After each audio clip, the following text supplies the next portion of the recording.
기도해 주시면 감사하겠습니다. 네, 오늘 말씀은 열왕기하 2장입니다. 열왕기하 2장.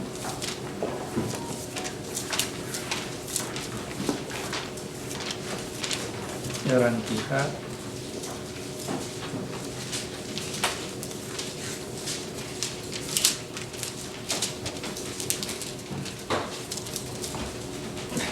9절, 10절입니다. 제가 기도하겠습니다. 엘리야가 엘리사에게 이르되 나를 내게서 데려감을 당하기 전에 내가 내게 어떻게 할지를 구하라. 엘리사가 이르되 당신의 성령이 하시는 역사가 갑절이나 내게 있게 하소서 하는지라. 이르되 내가 어려운 일을 구하는도다. 그러나 나를 내게서 데려가시는 것을 내가 보면 그 일이 내게 이루어지려니와 그렇지 아니하면 이루어지지 아니하리라. 아멘. 기도하겠습니다. 은혜가 많으신 아버지 감사합니다. 오늘 엘리사의 영성이라는 말씀으로 또 우리가 하나님 말씀 나눌 때 우리에게 참으로 영성이라는 것이 무엇인가를 우리가 또한 깊이 고민해 볼 수 있는 시간이 될 수 있도록 도와주시옵소서. 오직 한 성령으로 말하고 듣는 시간이 되기 원합니다. 감사드리며 살아계신 우리 주 예수 그리스도 받들어 기도드렸습니다. 아멘.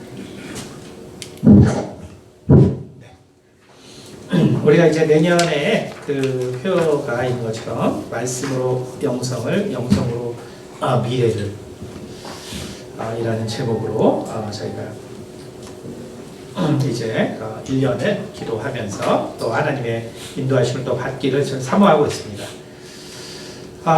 그 이제 미래학자들이 이제 이 지구의 이 멸망의 위험을 얘기할 때 사실 20세기에는 단 한 가지였습니다. 그러니까 지구를 오늘이라도 멸망시킬 수 있는 단 한 가지였는데 그것은 뭐냐면 바로 우리가 잘 아는 것처럼 바로 핵이라는 것이죠. 핵이라는 것이 등장하면서 인류 역사상에 이제 없었던 일이죠. 인류 역사상에 없었던 일. 우리가 하루만 해도 다 망할 수 있구나. 이러한 정말 개념을 가진 것이 20세기의 일이었어요. 그래서 20세기에는 여러분 아시겠지만 그래서 많은 군축이 있었습니다. 많은 군축. 그 중에서도 가장 중요한 것이 뭐냐면 핵 무기의 감축이었죠. 그러니까 우리가 짜르 bomba라고 해서 그 역사상 가장 강력했던 수소폭탄 실험이 소련에서 있었는데 그 전에 실험했던 그 많은 핵폭탄의 양과 거의 맞먹는 그 양에 그러니까 우리가 이제 동영상으로도 나와 있고 이제 다 있지만 보시면 알겠지만 그게 그래서 그 소련의 그 북단의 그 섬에서 이루어진 실험입니다. 그런데 그 수소폭탄 실험을 무려 그 핀란드로 보면은 1000km에서 있었거든요. 1000km.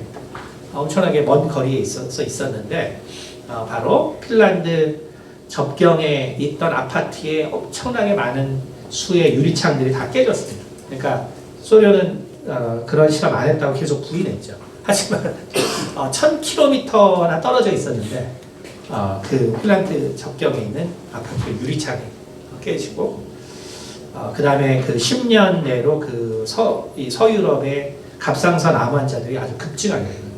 그래서 결국 이제 그 실험이 있었다는 것을 이제 부인할 수 없게 됐죠. 결국 핵이라는 것이 인류를 멸망시킬 수 있는 그러한 요소였는데 21세기가 들어서 이제 최근에 미래학자들이 이 지구를 멸망시킬 수 있는 것이 무려 3가지나 더 늘어났습니다. 3가지. 그래서 첫째 늘어난 건 뭐냐면 우리가 잘 아는 것처럼 결국은 이 climate crisis, 기후 위기. 이 기후 위기가 결국은 다른 어떤 지구상의 어떤 문제와 결합됐을 때 쉽게 말하면 하루 만에라도 지구가 인류가 멸망할 수 있는 이제 그러한 것이 이제 하나 있고 그 다음에 요즘 여러분이 잘 아는 결국 이제 AI죠, 그렇죠? 인공지능. 인공지능이라는 것이 결국은 하루 만에라도 문제를 일으킬 수 있습니다. 최근 유럽의 한 국가에서는 무슨 의료 그 보건 그 비용 때문에 이거를 이제 AI를 통해서 아마 하는 시스템을 개발해서 그 디스트리뷰션을 했는데, 근데 이제 AI가 이제 잘못해가지고 과다 청구를 한 거죠. 엄청나게 많은 청구를 하게 된 거예요. 근데 이제 이 개발자들이나 이제 정부에서는 이거 문제 없다 해서 이제 그 당사자들이 그걸 갖다 증명하는데 엄청나게 이제 많은 그 힘든 시간을 보냈다라는 이제 기사가 있었는데, 그렇죠. 이제 우리가 솔직히 뭐 AI가 요즘 이제 암 진단하는데 단 사실은 이제 3분이면 진단해 주거든요. 그러니까 암이 아니고. 그러면 그 우리가 이제 참 의사에게 듣는 것보다 사실은 뭐 아시겠지만 이제 더 정확하잖아요. 그렇죠? 더 정확하단 말이에요.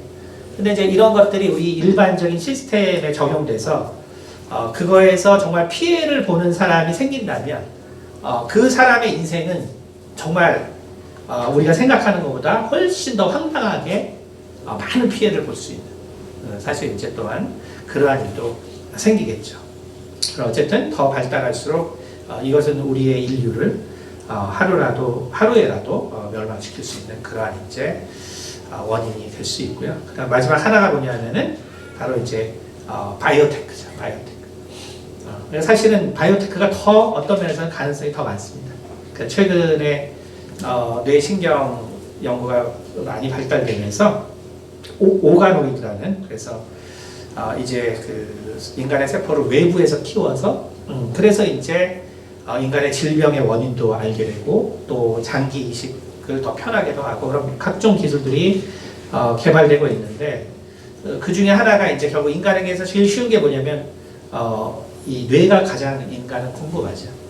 그러니까 결국은 이 뇌 세포를 쥐에다가 인간의 뇌 세포를 인간의 이제 세포가 이 뇌 세포가 434종류 정도 있는데, 이제 그 중에 하나를 특별히 키워다가 이제 쥐한테 쥐 뇌 융합시킨 거죠.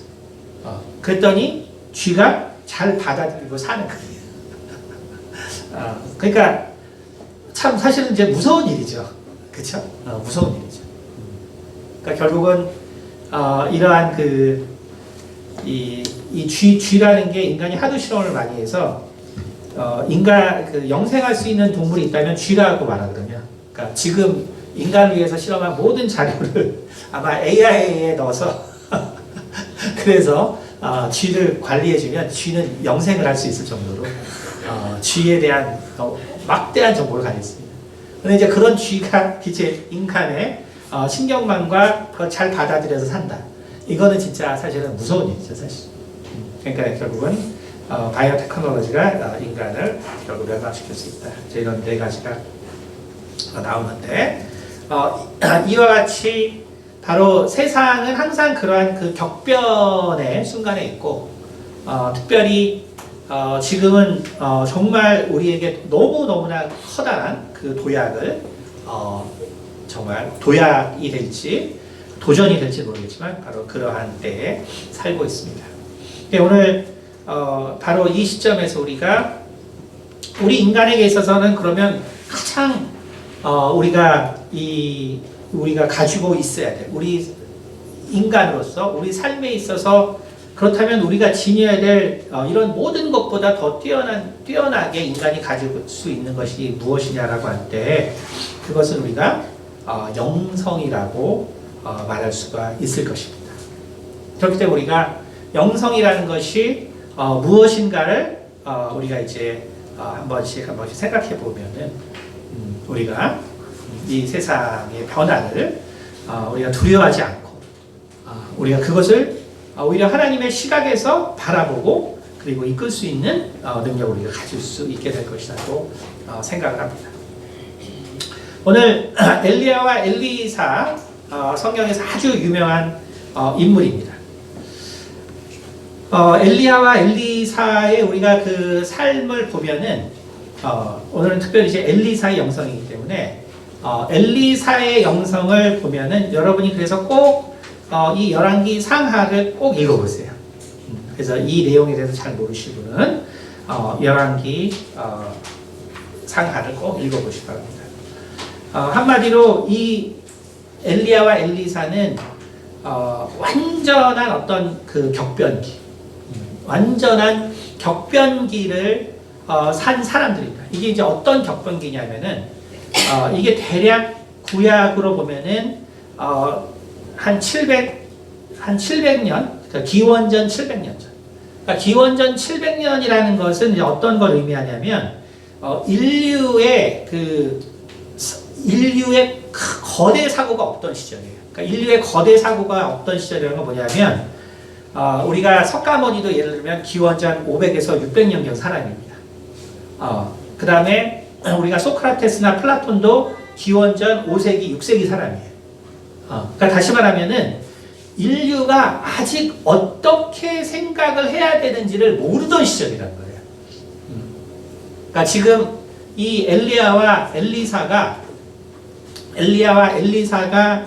지금 살고 있는 시절은 뭐냐면 이 세상은 다시 말하면은 오직 양육 강식, 그야말로 정말 강자만이 살아남는 그러한 시대인 거예요. 강자만이 살아남는 시대. 우리 저기 히터를 좀 끌까요? 막 시작했는데 벌써 엄청 많이 주무셔가지고.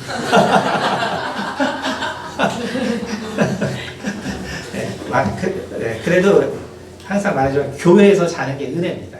이러다 보면 무의식적으로 많은 걸 배우게 돼서 저도 교회에서 옛날에 엄청 많이 잤기 때문에 자, 그러니까 결국 그러한 시대인 거예요. 그러니까 다시 말하면 지금의 이 시대는 뭐냐면 바로 세상에 어떤 정말 그 인간이 어떤 따라가서 배워야 할 만한 어떤 그 사고가 없는 시대. 그러니까 그건 뭐냐면 무조건 전쟁을 해야 되는 시대라는 거예요. 그러니까 무조건 전쟁을 해야 되는 시대다. 무조건 강한 사람만이 살아남을 수 있는 시대다. 그렇죠? 그러니까 우리가 20세기 말 21세기 들면서 결국은 그 2차 대전이라는 어떤 그 거대한 그 전쟁 끝에 사람들이 결국 얻은 결론이 뭐냐면 그 전쟁을 줄이자는 거예요. 전쟁을 줄여야 된다. 공멸하는 거를 우리가 정말 벗어나야 된다는 거예요. 그러니까 이러한 사고를 인간이 갖게 된 것이 얼마 되지 않아요. 너무 놀랍지만 인간이 우리가 정말 이러한 그 전쟁을 우리가 피하자. 그래서 우리가 서로 멸망하는 거를 우리가 피하자. 그렇죠? 이러한 사고를 갖게 된 게 얼마 되지 않습니다. 근데 사실은 우리가 전쟁이라는 걸 하지 말자라는 것을 성취하기 위해서는 실은 극복해야 될 게 되게 많아요. 그게 뭐냐면은 사실은 서로 간의 차이, 그리고 정말 그 서로 간의 그 이질감을 결국 극복해내야 되는 겁니다. 그러니까 결국 서로 이해하고 서로 하나가 되고 그러한 모습이 없으면 전쟁이라는 것은 절대로 피할 수가 없는 것이죠. 없습니다. 그러니까 다시 말하면 항상 모든 나라는 자체에서 붕괴되는 것처럼 우리나라 역시 계속적인 빈부격차나 갈등이나 이것이 깊어지면 그러면 전쟁이라는 것은 우리가 혁명이라는 형태로 자연적으로 일어날 수밖에 없는 것이죠. 그렇기 때문에 이런 것을 정말 극복을 해야 되는 것이 그것이 이제 인류의 과제라고 할 때 우리가 지금 엘리야와 엘리사의 시대를 보면 이때는 결국 어떤 시대냐 하면 그야말로 인간의 어떠한 그 정말 논리적이고 체계적이고 그리고 인간이 인간을 돌아볼 수 있는 어떤 그런 사고가 이 세상에 없던 시절이라는 거예요. 없던 시절. 그러면 이제 이 이스라엘에서는 어떠한 일이 이루어지냐면 바로 오직 하나님의 법을 가지고 살았던 정말 이 하나님께서 은혜를 주셔가지고 히브리인들이 드디어 가나안에 정착을 해서 그래서 결국은 다윗의 왕국이 만들어졌는데, 그렇죠? 다윗의 왕국이 만들어졌는데 그 당시 다윗의 왕국에서 있었던 그 인구수는 전 세계 인구의 거의 3분의 1에 육박합니다. 그러니까 엄청나게 많은 인구예요. 그러니까 우리가 옛날 그 이스라엘이 뭐 되게 그 작은 나라 같지만 그것이 아니라 그 당시에는 그 세상을 사실상 이끌던 나라는 세상을 이끌던 나라. 세상을 이끌던 나라. 그러니까 여러분이 뭐 중국의 인구가 그 당시에 100만 명이 되지 않던 시절이란 말이에요. 그 당시. 그러니까 그 이스라엘이 있던 그 시절이 중국 인구가 100만 명도 되지 않던 시절이란 말이에요. 그러니까 얼마나 그 강대한 나라라는 거 알겠죠. 그렇죠? 근데 그 강대한 나라를 지탱했던 것은 뭐냐면 바로 하나님의 법이었어요. 하나님의 법. 하나님의 법이었는데 그런데 결국 하나님께서 그 많은 복을 주니까 결국 사람들이 그 하나님의 법을 귀하게 생각하지 않고 결국 그 법대로 살지 않고 결국 하나님을 이제 배역하고 바로 하나님의 뜻에 따라 살지 않는 그러한 이제 일들이 발생하게 돼서 결국은 북이스라엘과 남유다로 나뉘는 그러한 역사적인 일이 발생하고, 그리고 북이스라엘은 이제 하나님을 이제 대놓고 이제 부인하게 되죠. 하나님을 이제 대놓고 부인하게 되고, 그리고 사마리아에다가 그 산당을 세우고, 그리고 이제 바로 애굽에서 우리를 구원한 것이 바로 이 송아지다. 그래서 결국은 하나님과는 이제 완전히 하나님을 떠나서 사는 그러한 나라가 됩니다. 그것이 바로 북이스라엘의 역사고, 그 다음에 남유다에서는 그래도 정말 그 다윗의 그 자손들이 왕위를 이었기 때문에 그래도 바로 하나님의 법을 지키면서 살려는 그 왕들이 꾸준하게 그래도 나타났던 것이 바로 남유다의 삶입니다. 그러니까 다시 말하면 그 당시에 그 세상이라는 거는 우리가 이집트와 그 다음에 남유다, 그 다음에 북이스라엘, 그리고 이제 하나님이 북이스라엘을 징계하기 위해서 이제 키우는 쉽게 말해서 아수르나 바벨론이나 이제 이런 나라들을 보면 그게 사실은 세상의 모든 것이 있던 때예요. 그때입니다. 그때이기 때문에 이것은 결국 어떠한 전환점의 때냐면 이제 본격적으로 인류가 하나님이 없이 살아가는 그 때가 열리는 때라는 거예요. 그러니까 이때의 시점이라는 건 뭐냐면 정말 세상이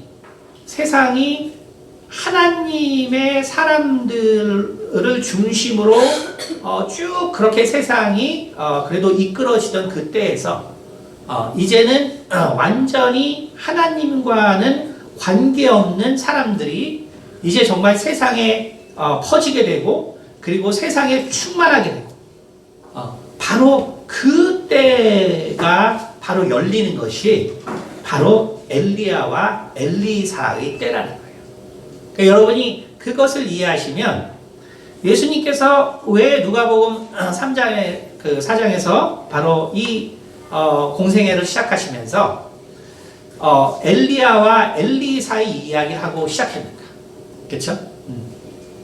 그러니까 엘리야에게 있어서도 사렙다의 과부의 구원에 대해서 얘기하고, 그 다음에 엘리사에게 얘기해서도 나만 장군의 구원에 대해서 얘기해요. 그렇죠? 그것은 결국 뭘 얘기하냐면은 그분들이 정말 그렇게 대단한데 예수님이 그 엘리야와 엘리사의 이 삶 중에서 거론한 거는 단 그 두 가지 사건이란 말이에요. 그쵸? 그거를 한마디로 요약하면 뭐냐면 이방인의 구원이라는 얘기예요. 이방인의 구원. 이방인의 구원. 그러니까 정말 엘리야 같은 선지자가 없고 그다음에 엘리사 같은 선지자가 없습니다. 그리고 그들이 정말 너무너무나 놀라운 일들을 우리가 열왕기 상하에 보면은 하고 있죠. 그런데 예수님이 말씀하신 건 뭐냐면 바로 이방인의 구원에 대해서만 예수님께서 말씀하셨다는 거예요. 그렇죠? 결국 이것은 뭐냐면 우리가 결국 엘리야와 엘리사를 통해서 우리가 정말 배워야 할 것은 뭐냐면 결국 세상을 보는 그 안목이 무엇인가? 그것을 결국 우리가 가져야 된다. 그러니까 우리가 이 격변의 시대에서 우리가 가져야 될 것은 뭐냐면 세상을 바라보는 안목을 가져야 된다. 그런데 그 세상을 바라보는 안목이 어디서 나왔냐면 바로 하나님을 아는 자들에게 대해서 나왔고 그리고 그들이 어떻게 그러한 안목을 가지게 되었는가. 우리가 그것을 우리가 본다면 우리가 이제 변하는 세상에서 우리가 어떻게 해야 그러한 안목을 가질 수 있겠는가. 우리가 그것을 생각할 수 있다는 것입니다. 우리가 먼저 간단하게 엘리야에 대해서 말하면 엘리야는 한번 구절을 한번 볼게요. 한번 구절을 보면은 열왕기상 열왕기상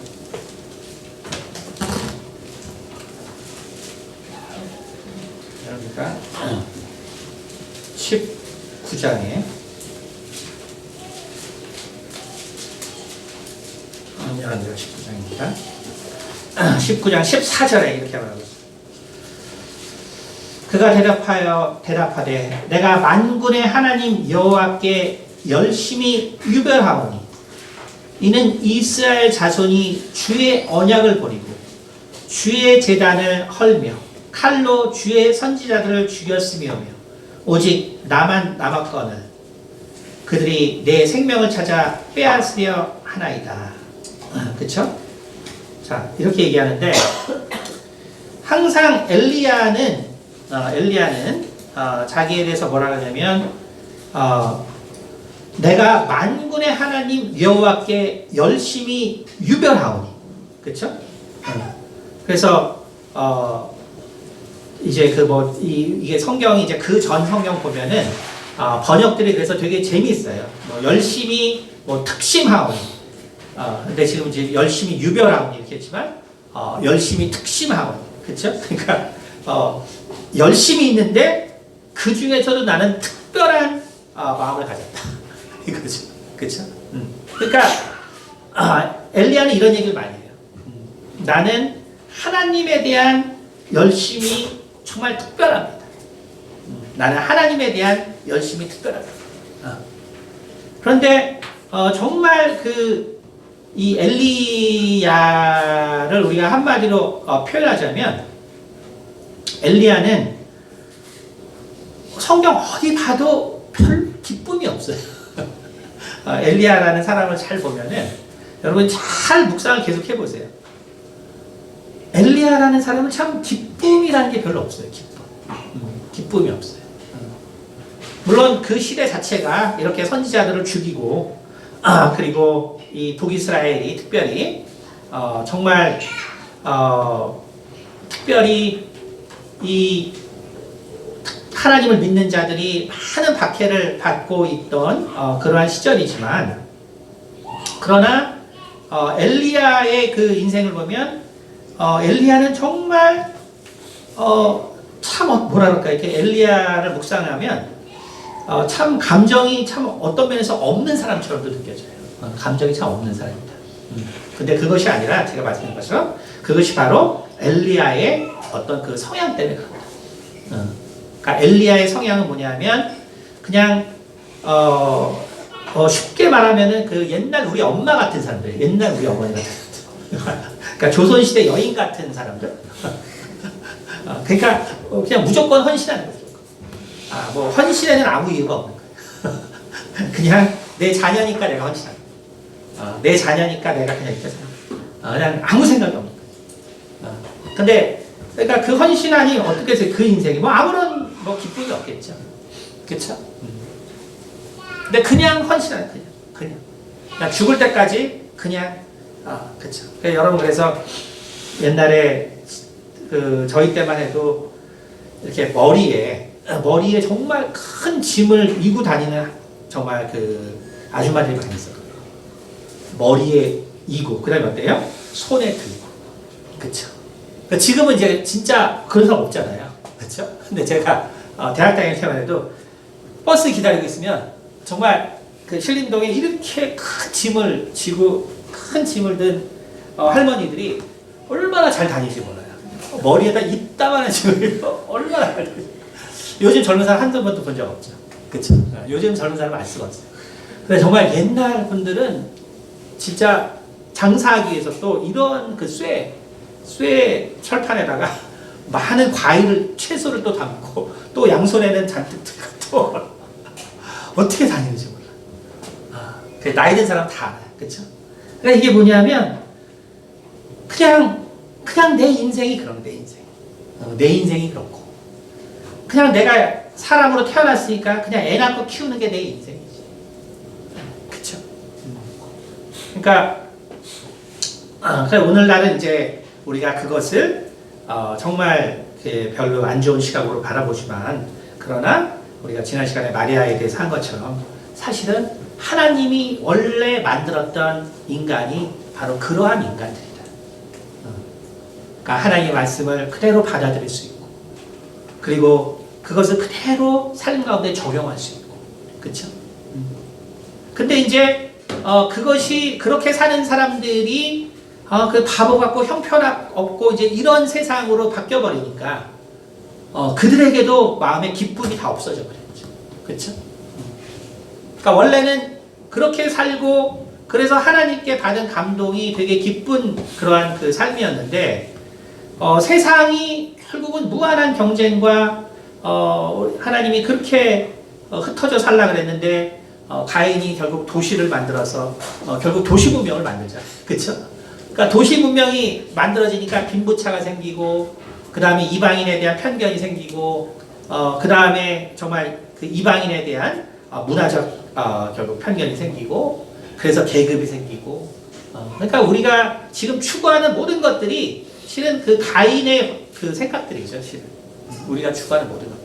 그러니까 그곳에서 정말 그러한 그 원래 그 하나님 만든 게 뭐 쉬운 말로 조선시대 여인 같은 마음인데 그 여인들이 그렇게 그걸로 기쁨을 가지고 살아야 되는데 근데 그건 이제 잘못됐다고 하니까 이제 얼마나 그 인생이 힘들어요. 그렇죠? 힘들고요. 그렇죠? 근데 바로 엘리야가 그런 인물이에요. 엘리야가 그런 인물. 그러니까 엘리야가 특별한 인물이 아니라 그냥 그런 인물이에요. 그냥 듣는 대로 해라. 그게 재미없어도 하고 그래 그게 그냥 막 짜증나도 참고 하고 막 열받아도 하고 그냥 그게 그냥 엘리야. 그러니까 잘 참는 사람이지. 잘 참는 사람. 그쵸? 자, 그래서 9절에 우리가 이제 우리가 그래서 이 교회가 이종 목사님이 우리가 여기 로뎀 나무 아래서 써 있잖아요. 그렇죠? 그래서 우리 한번 보면은 4절에 이렇게 됐습니다.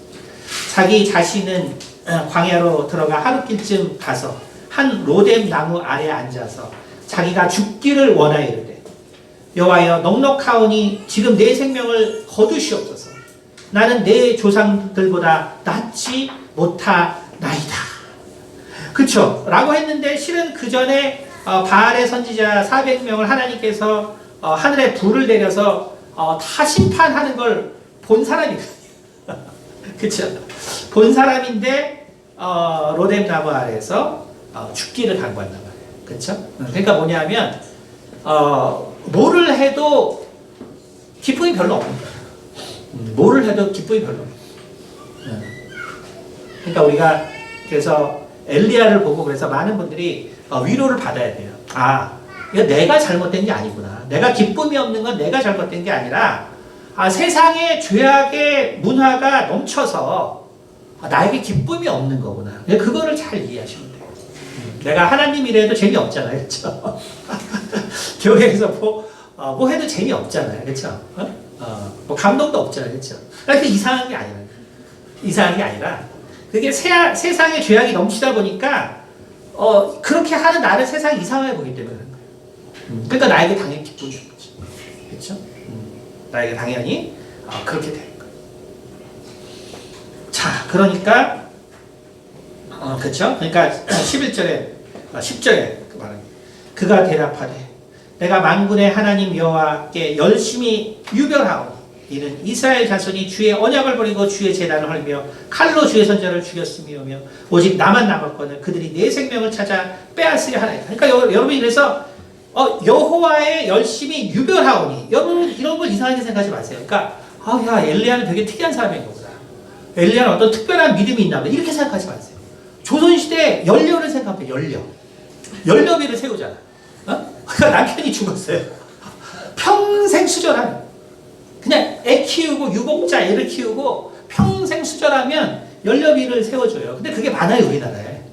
그러니까 엘리야 같은 사람이 많다는 소리야.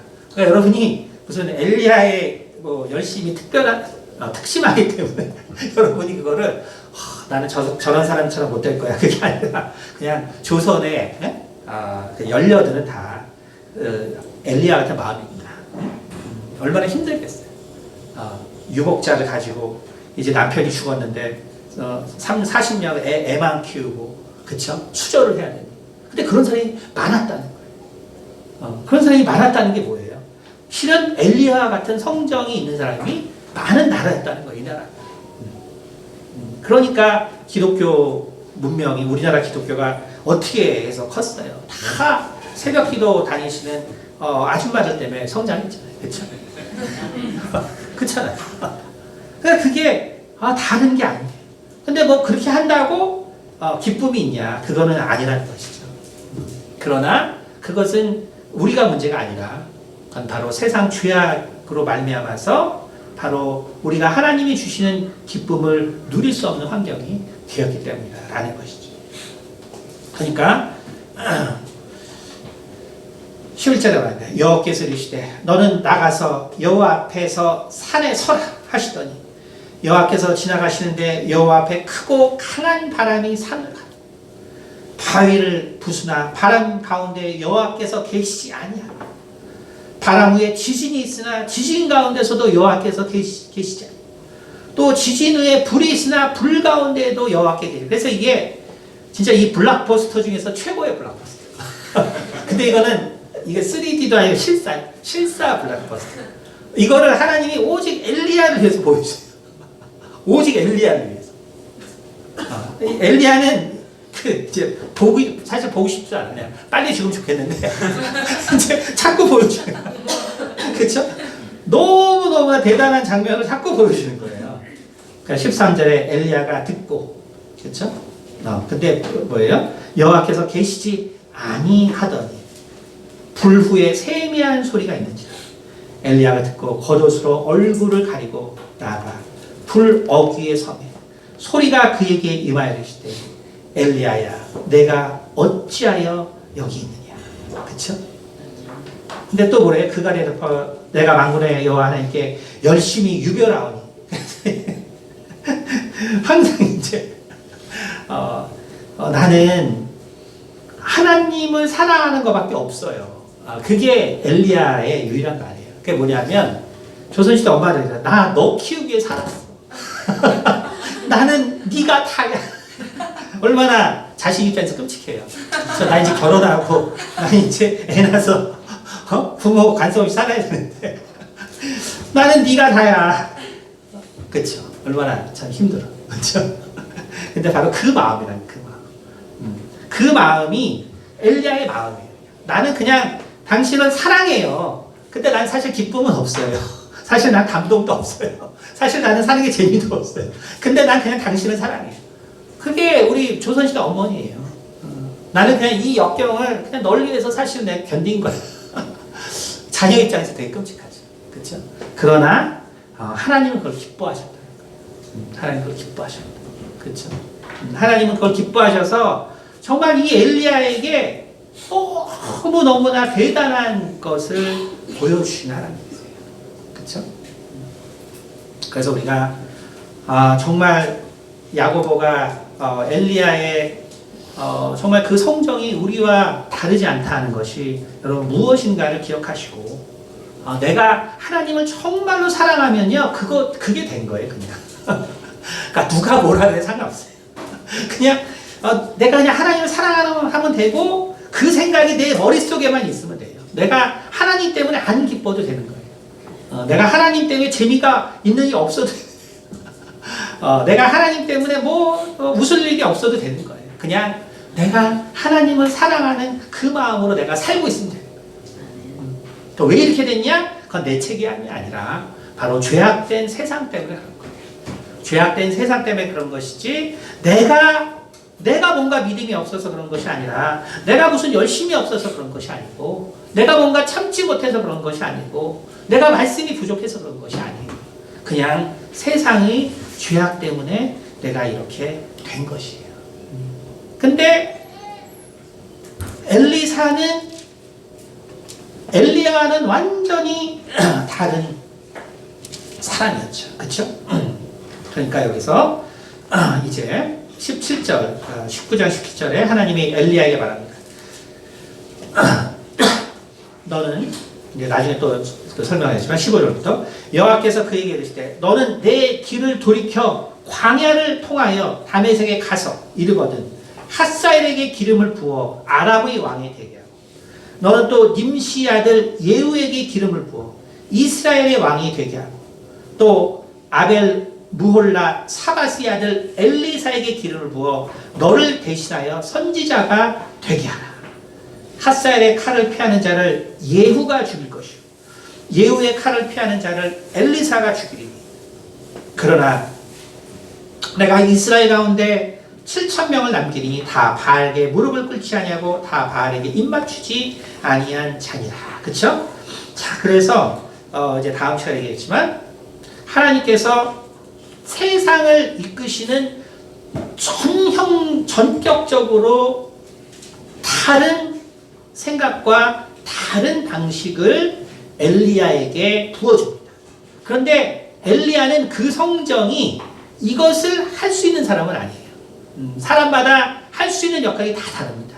그렇기 때문에 하나님에게는 엘리사라는 인물이 반드시 필요해요. 하지만 여기까지 오기까지는 바로 엘리야라는 인물이 필요합니다. 왜냐하면 엘리야라는 인물은 바로 정말 하나에 집중되는 우리가 쉽게 말해서 인트로버트한 사람이죠. 내성적인 사람이에요. 내성적인 사람이기 때문에 지금 하나님께서 아까 말한 것처럼 지금은 이 세상이 이제는 본격적으로 이방인들이 정말 세상에 충만해지는 그 시대예요. 여러분이 그것을 알아야 하나님이 왜 이런 예언을 이제 와서 엘리야에게 하는지를 알 수 있어요.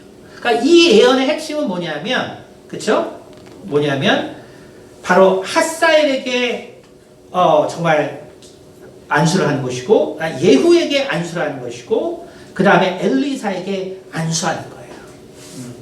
그러니까 이것은 뭐냐면 이제 세상은 비록 이방인들이 가득 차고 그리고 이방인들의 세상이 되겠지만, 그러나 그 세상을 역시 운영하는 것은 하나님이라는 것을 아주 분명하게 보여주는 사건인 거예요.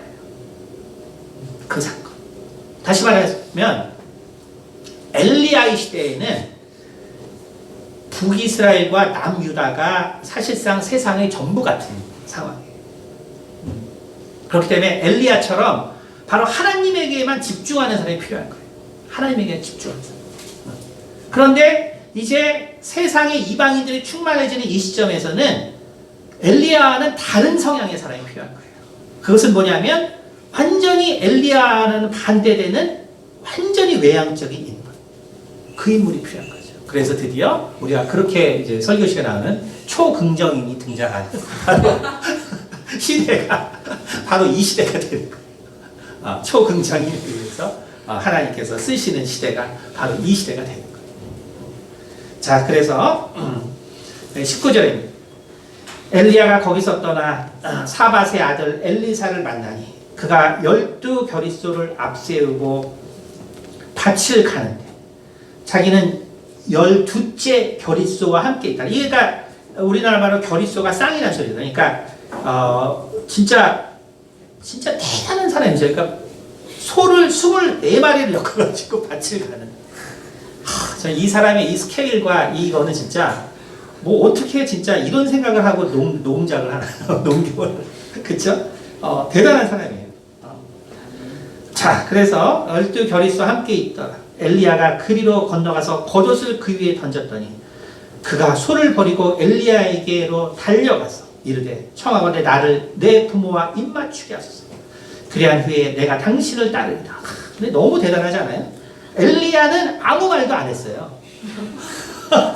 그냥 옷만 던졌어. 옷만 던졌어. 그러니까 엘리야라는 사람이 뒤에 보면 알겠지만 엘리사를 참 고생을 많이 시켜요. 엘리사를 진짜 고생을 많이 시키거든요. 왜? 말을 안 하니까. 말을 안 하니까. 정말 근데 그래서 여러분 그것이 바로 하나님이 바로 엘리사를 연단하는 건 그냥 그 스승을 통해서 연단해요. 어떻게 연단하나요? 정반대 성향 가지고. 정반대 성향. 그러니까 여러분 우리가 부부가 반대 성향이라는 걸 나쁘게 생각하지 말고 그게 우리가 하나님 앞에 연단받는 장소예요. 그냥 가정이 연단받는 장소예요.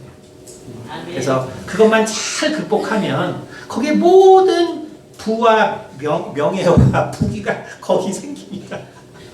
근데 이제 그 연단에 실패하면 다 망하는 거죠. 그렇죠? 그러니까 엘리야는 어떤 인물이라는 소리예요? 하나님을 엄청나게 사랑하는 사람이라는 소리죠. 이 사람도. 그렇죠? 엄청나게 사랑하는데 그러니 이 사람은 그러니까 엘리사가 그러니까 엘리야가 정말 어떤 인물이라는 거를 엘리사는 알고 있는 사람이라는 거예요. 어떤 인물. 어떤. 근데 이 엘리야가 사밧의 아들 엘리사에게 왔잖아요. 그렇죠? 왔어요.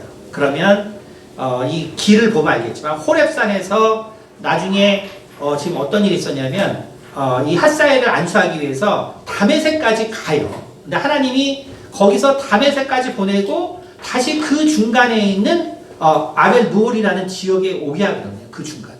그러니까 또 실은 수백 킬로를 또 걸어갔다 온 거예요. 왔으니까 엘리야는 살기 싫어요 또. 엘리야 아니 왜 엘리사한테 먼저 안수 주고 그 다음에 핫사엘한테 안수 주면 그게 가는 길이 맞는데 하나님이 또 저기 무슨 다메섹까지 가서 먼저 핫사엘에게 정말 안수를 주게 하고 이제 다시 중간에 오는 거예요. 그러니까 엄청나게 돌아오는. 그러니까 엘리야는 이제 또 살기 싫은 거죠. 그러니까 이제 옷만 던진 거예요. 옷만 던졌는데 정말 엘리사는 척하면 척인 거죠. 척하면 척. 그러니까 결국은 그가 소를 버리고. 근데 정말 이게 무한한 긍정. 그러니까 그래서 이게 우리가 모든 걸 다 버릴 수 있는 것도 초긍정의 장점이긴 해요. 모든 걸 한 방에 버리는 거. 여기 뭐가 있다. 그러면 이제 다 버리고 곧바로 옮기는 거죠. 그렇죠? 그가 소를 버리고 엘리야에게로 달려가서 이르되 청하건대 나를 내 부모와 입맞추게 하소서. 그리한 후에 내가 당신을 따르리. 엘리야가 그에게 이르되 돌아가라. 내가 내게 어떻게 행하였느냐 하느니라. 엘리사가 그를 떠나 돌아가서 한 겨릿소를 가져다 잡고 소의 기구를 불살라 그 고기를 삶아 백성에게 주어 먹게 하고 일어나 엘리야를 따르며 수종되더라. 자 보세요. 뭐라 했어요? 엘리야가 그게 뭐라 그랬어요? 돌아가라. 내가 내게 어떻게 행해야 내가 뭐라 그랬는데 네가 나한테 와서 뭐 질문하냐. 난 너한테 오라고 한 적도 없고 나를 따르라는 적도 한 적도 없어. 뭐 나한테 왜 물어? 이 소리는 얼마나 시니컬해. 그렇잖아요. 이게 뭐 자기는 죽고 싶은 사람한테 지금 옷 던졌다고 지금 와가지고 뭐 내 부모를 떠나는 여철이냐. 아니 내가 너한테 무슨 얘기했는데 그러냐 너는 지금 이 소리 그러. 그쵸? 와 근데 엘리사는 어때요? 그를 떠나서 정말 소 한 겨리가 두 마리 잡아가지고 농기구는 다 태우고 이제 정말 부모에게 이제 모든 걸 드리고 엘리야를 따르며 떠나는 것이 결국은 10년입니다. 10년. 10년을 결국은 엘리야를 따라 다니는데 엘리야는 아무런 말도 하지 않는 것이죠. 그리고 선지자의 학교를 세웁니다. 선지자의 학교. 다시 말하면 결국 엘리사라는 인물이 만들어진 것은 결국 두 가지인데 하나는 뭐냐면 결국 스승 엘리야의 성격이에요. 자기와는 전혀 다른 성격의 사람을 그가 묵묵히 10년을 견뎌낸 거예요. 묵묵히 10년을 견뎌낸 거예요. 그다음 두 번째는 뭐냐면 바로 이 선지자의 학교를 엘리사가 아무 정말 그거 없이 끝까지 그 엘리사의 말을 그 가르침을 배워서 묵묵히 10년을 그가 참아낸 거예요. 그것이 바로 엘리사의 영성의 근원이 되는 것입니다. 그러니까 우리는 내가 영성을 어디서 얻지? 목사님이 무슨 영성을 얻으라 그러는데 내가 이 영성을 어디서 얻지? 그게 아니라는 거예요. 그게 아니고 오늘 두 가지 영성의 근원은 바로 우리와 다른 성격의 사람을 참아내는 것이다. 왜냐하면 영이라는 것은 결국 인간을 위한 거예요. 인간을 위한 것이라는 건 뭐냐면 바로 인간을 움직이는 것은 영이기 때문에 우리가 인간을 참아내는 데서 영성이 생긴다는 거예요. 그럼 그것을 잘 이해하셔야 됩니다. 내가 나만을 생각하고 산다면 우리는 그래서 절대로 영성이 생길 수가 없는 거예요. 내가 사람을 이해하려고 하지 않는다면 우리는 절대로 영성을 얻어낼 수 없습니다. 영성이라는 것은 그렇기 때문에 나에게 더 어려운 사람을 내가 만날수록 나의 영성은 정말 커지는 거예요. 나의 영성은. 내가 정말 더 힘든 사람을 만날수록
어떤 것보다 절대로 뛰어날 수 없습니다.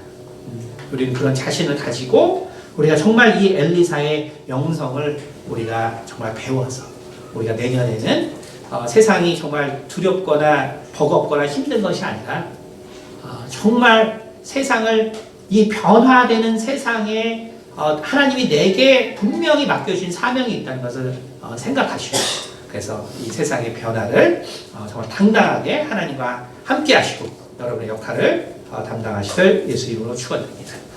기도하겠습니다. 은혜가 많으신 아버지 감사합니다. 우리가 참으로 엘리사의 영성을 우리가 참으로 돌아봅니다. 주님, 영성이라는 것이 참으로 어려운 곳에 있는 것이 아니라 우리가 정말 하나님께서 주어주신 우리 이웃을 통하여 나의 영성이 바로 정말 깨어나고 그리고 그것이 성장하고 그리고 그것이 자라난다는 것을 우리가 다시 한번 마음에 새기게 도와주시고 그리고 그것이 바로 하나님께서 우리 가운데 주신 그 말씀을 통하여 온전한 곳에 이른다는 것을 아버지가 깨닫게 도와주셔서 우리가 21세기에 참으로 하나님께서 주시는 이러한 영성으로 주도적으로 세상을 이끌어갈 수 있는 우리 성도님이 될 수 있도록 도와주시고 특별히 그러한 우리 청년들이 될 수 있도록 도와주시옵소서. 감사드리며 살아계신 우리 주 예수 그리스도 받들어 기도드렸습니다. 아멘.